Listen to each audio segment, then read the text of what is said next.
hit me with where you're tuning in from. And if you're on the replay, hit me with a hashtag replay and tell me why this topic is of importance to you. Why were you drawn to understand how creating goals the traditional way actually leads to burnout? Are you in burnout now? Are you looking to bounce back from burnout and to find the easy button? Or are you just looking to avoid it altogether? I'm Melanie McCool. I'm the entrepreneur's hypnotherapist and peak performance coach. I'm also the founder of Program for Prosperity. And that's a self-hypnosis course where I give entrepreneurial women the tools to master the subconscious mind so they can live an epic life. And one of the first things that we do is we learn goal setting that actually gets your subconscious on board. And why would that be important? Well, I'll ask you, do you have any good habits? Got some good habits? Drop them in the comments. Let me know what your good habits are. Those good habits, they feel effortless and automatic, right? You just kind of get these inner nudges and you've got to do them. In fact, you wonder how on earth somebody else wouldn't think that, for example, drinking water was important, if that's one of your good habits, right? On the other hand, if you're not drinking water right now and you've got to create the habit of drinking water, that requires some willpower. It requires the conscious effort to drink water, right? Two different places that the action's going to come from. One's easy, effortless, and automatic, and one requires that willpower thing. So we're going to talk about really two reasons why the traditional goal setting can make burnout an inevitable outcome. And I hope that you'll stick with me here and you can let me know which of these, how these experiences have kind of echoed in your life as they have in mine and in my clients, right?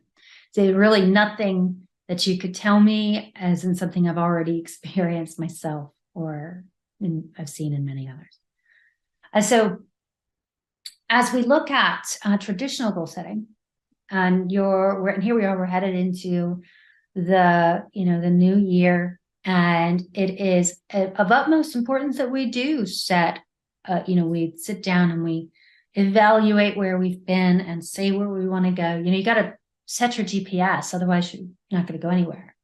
So that's of utmost importance.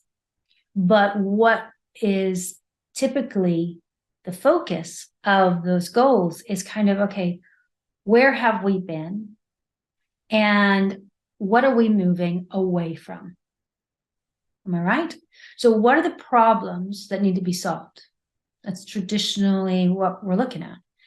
And if you've got an away from goal, if you're trying to solve a problem, then when you think about your goals are automatically steeped in negativity. And I'll just tell you, the first and easy reason is that your mind leads you away from pain and towards pleasure. And so if you're thinking about and we're talking about business goals here, right? If you're thinking about your business goals and the feeling that you have is one of negativity, then your mind is already leading you away from it. It's putting its kind of foot on the brake. This leads to procrastination, inaction. And then the outcome of that is heaping doses of guilt and shame because you feel like you should be further along, right? So the first reason the traditional goal setting is problematic is that it is this kind of problem-focused exercise. If you've been through my Zero Burnout Business Growth Workshop, then you have heard me speak of how the way we think about things leads to our feelings. The way we feel, it creates either action or inaction. And that becomes our habits of action, which determine our life. And so if you look around your life, the outcome is based on the thoughts, the predominant thoughts that you have.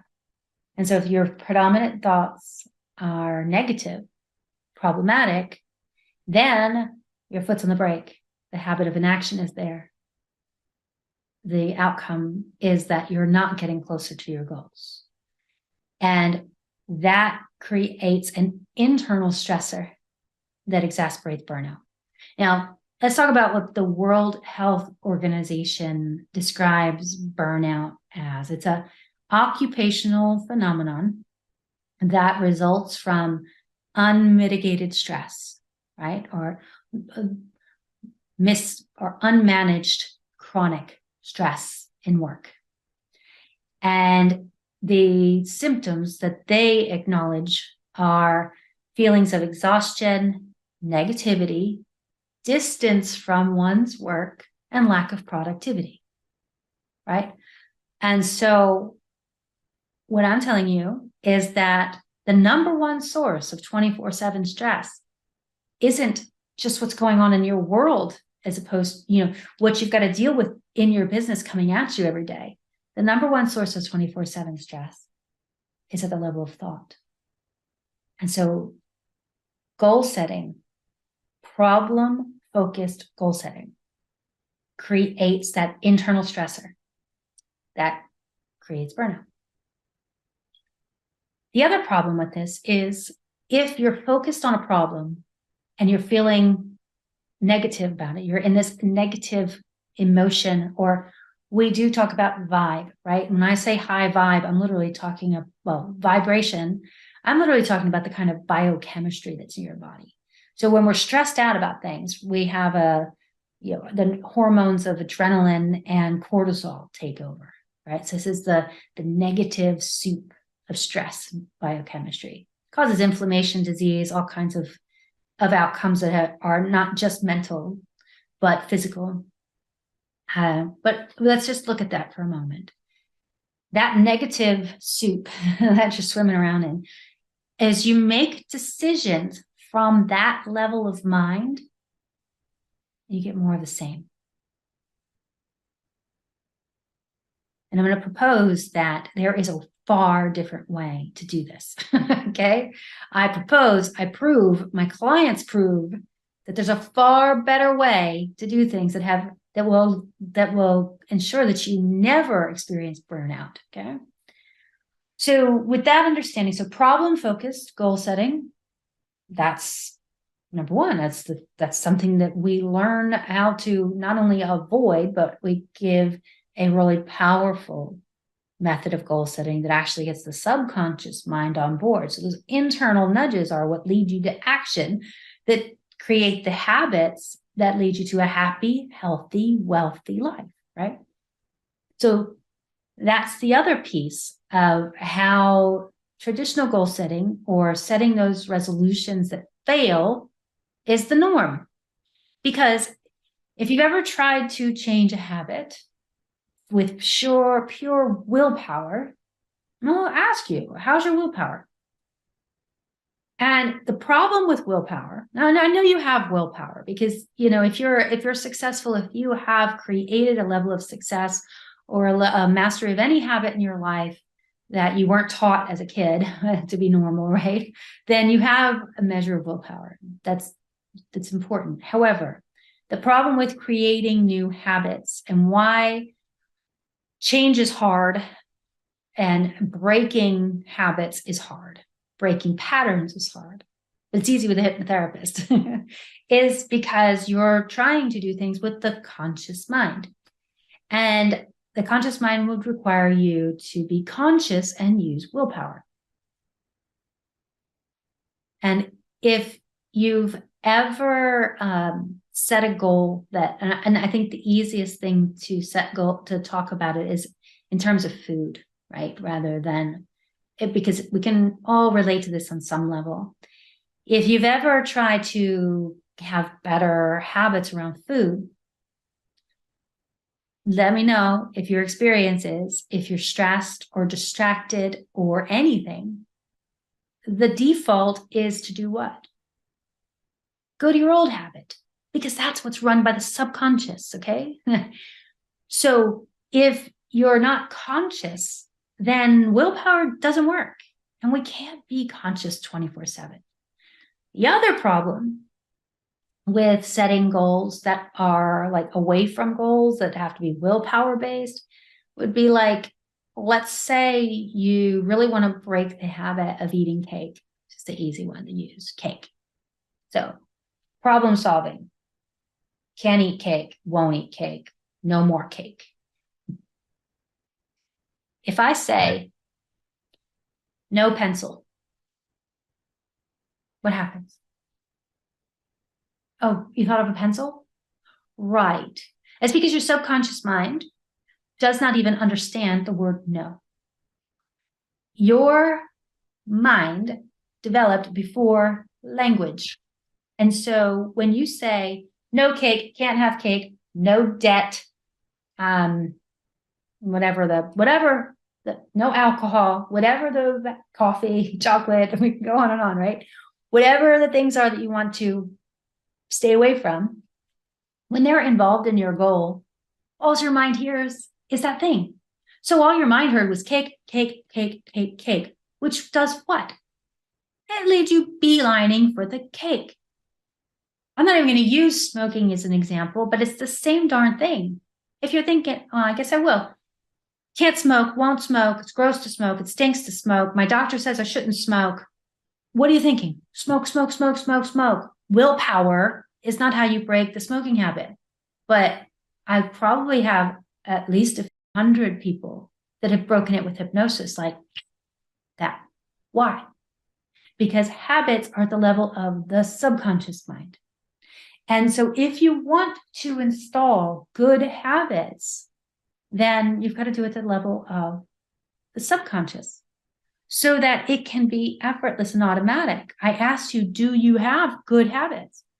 And they feel like they're just you. That's not, what you do. It's who you are. It's just easy. You can't even imagine why other people don't find it so easy. That's a good habit. It's run by the subconscious mind. Nothing to do with willpower involved, right? And so the key to setting goals that really just help you to make your goal achievement a joyful experience, an easy experience, one that feels like pride and achievement really is. It is about getting it at the level of the subconscious mind. And I can't give you the full lesson today, but I am going to run a non-traditional goal setting workshop on the 2nd. Okay, so you can get all through this season. I wish you the absolute best in everything you get to experience. And you can know that come the 2nd, that you can bring the goals that you wrote down, even if they're problem focused. It's okay. You can bring them to that session because I'm going to give you the first bits about how we can turn them around and have them be goals that your subconscious mind actually helps you to achieve. And I call it prosperity mapping because right now you can only see so much. You can only see essentially where you've been. And we're going to take you to the edge of that map and go beyond so that you can imagine that 6 months from now, your life can be very much different. Really, your possibilities are endless. And my goal as a hypnotherapist is to help you to expand your mind. And as your mind expands, it can never, ever go back to its old way of thinking, being. You'd never again even think about setting goals that create burnout. Instead, you'll have these wonderful goals that make you feel lit up inside and give you a sense of hope and optimism, which leads to action that creates the habit of action that then creates your life's experience. You become a master of actualization. And so I do hope that you will join me. Mark your calendars for prosperity mapping. You should be able to find an RSVP here, either somewhere on my profile or in the links to the comments. You can find an RSVP for prosperity mapping on the 2nd. And I totally am looking forward to helping you to, bring your life around the way that you want it to be. And so if you plan to be there, let me know. I'll be there. And if you're watching this on a replay and it's nearing the 2nd and you don't know where the link is to RSVP, comment. And we'll make sure that you do have that link. All right, with that, I'll say adios. Have a wonderful rest of your day. You deserve it.